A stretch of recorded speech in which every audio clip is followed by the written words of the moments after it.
very important in your practice to have a clear division of duties, and this can apply across departments. Typically we have 3 departments in a dental practice, Maren. We have an admin or a business department.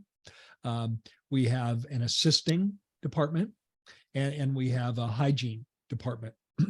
And it's important across those 3 departments that we create a clear division of duties, because you've heard me say this before, Maren, and you've echoed the sentiments.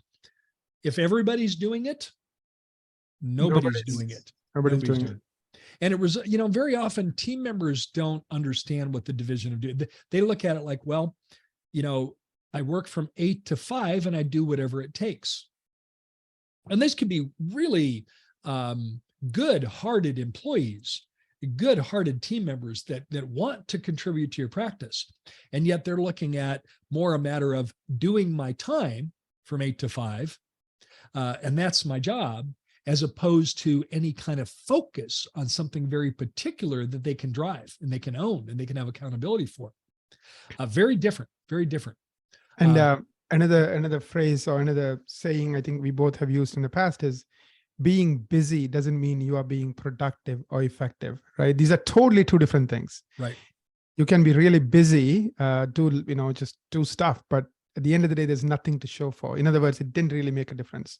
Well, and part of what I'd like to introduce as a byproduct of creating a culture of accountability is the fact that there are clearly defined priorities that match the team members' priorities, match the owner dentist priorities. And if that's not defined very clearly, then you can have a really kind-hearted team member with every intention of doing everything I can to help the practice succeed. But if that team member doesn't understand where the priorities are, then very often we get confusion, because that team member may be working on something that in your mind is a much lower priority. And I'd like to introduce another concept here, and that's the concept of having a very intentional practice. Intentional practice. An intentional practice is a practice that has a culture of accountability.